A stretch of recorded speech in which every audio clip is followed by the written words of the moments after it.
Assalamualaikum warahmatullahi wabarakatuh. Perkenalkan, nama saya Rama Ramadan, kelas TIRM 19 A.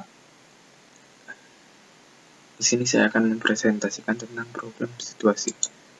Apa itu problem situasi? Masalah adalah suatu konteks di mana masalah itu terjadi.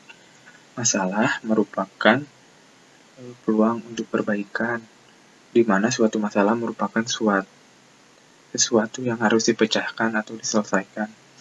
Maka dari itu, adanya situasi permasalahan merupakan gambaran bagaimana suatu permasalahan dapat diselesaikan. Tujuan dari analisis permasalahan adalah kita dapat lebih memahami suatu masalah secara jelas, mempermudah dalam menentukan prioritas masalah, dan dapat mempermudah untuk menentukan faktor penyebab permasalahan. 6 elemen masalah. Elemen permasalahan merupakan deskripsi mengenai tujuan yang ingin dicapai dan bagaimana mencapai tujuan tersebut. 6 elemen masalah yaitu yang pertama, pengambilan keputusan atau problem owner. Yang kedua, tujuan keputusan dibuat. Tujuan adalah titik akhir yang dijadikan arah dari suatu usaha, sebuah usaha. Yang ketiga, kriteria keputusan terkait cara bagaimana mencapai suatu tujuan. Yang keempat, kinerja mengukur untuk menilai seberapa baik sasaran yang telah dicapai. Yang kelima, kontrol tindakan, yaitu alternatif kombinasi yang dapat dijalankan untuk mencapai tujuan. Dan yang terakhir, konteks masalah yang terjadi, konteks ataupun tempat di mana masalah itu terjadi. Peranan manusia di dalam sistem atau stakeholder sistem. Manusia merupakan bagian terpenting dari suatu permasalahan.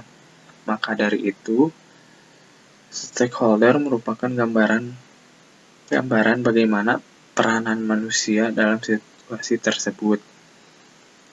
Ada 4 peranan manusia di dalam sistem. Yang pertama, pemilik masalah biasanya merupakan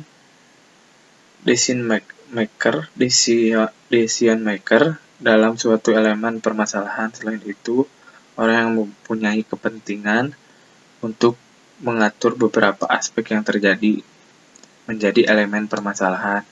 Yang kedua, pembuat keputusan. Orang yang menggunakan solusi dari problem owner atau yang mengaplikasikan langsung perbaikan masalah dari suatu sistem.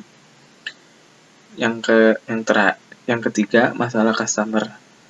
Masalah customer, orang yang merasakan keputusan dari problem owner.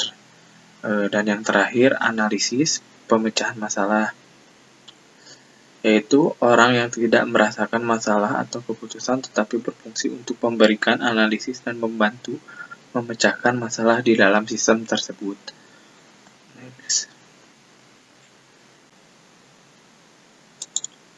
Tata pikiran, diagram yang menggambarkan secara visual tentang ide-ide untuk memperkuat memori kita serta memahami konsep dengan lebih mudah.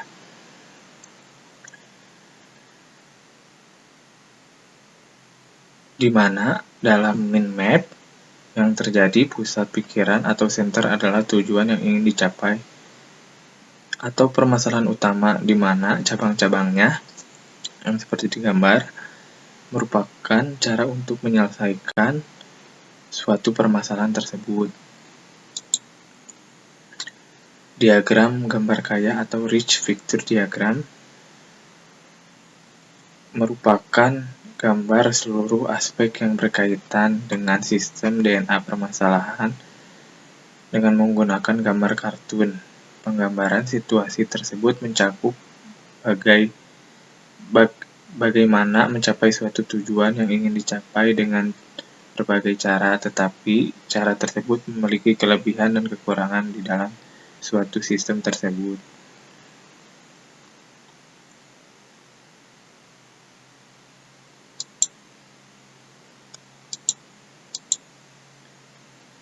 Peta pikiran dan gambar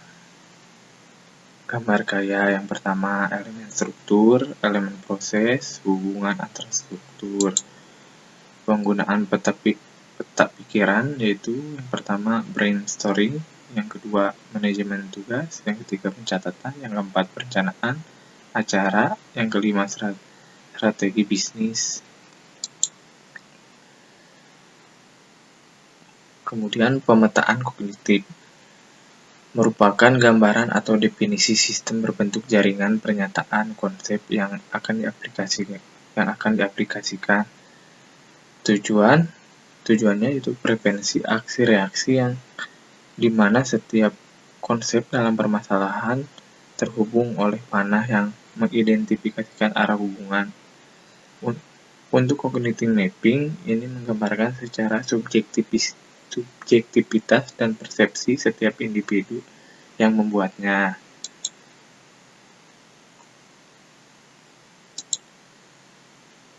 Berikut contoh kasus peta kognitif new web sepatu, yaitu yang pertama masuk ke bisnis sendiri, yang kedua membaca situasi, dan yang ketiga tindak awal yang diambil. Berikut contoh kasusnya. Masuk ke bisnis sendiri yaitu membangun usaha dengan modal minimum.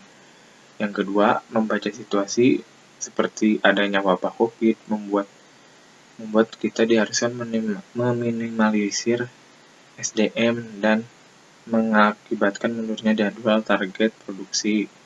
Yang ketiga, tindakan awal yang diambil yaitu mencari investor atau pinjaman dana untuk menambah mesin produksi agar target produksi tercapai.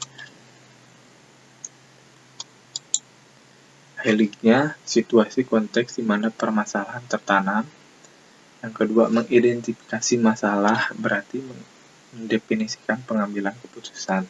Sekian presentasi dari saya. Mohon maaf bila ada salah kata. Wassalamualaikum warahmatullahi wabarakatuh.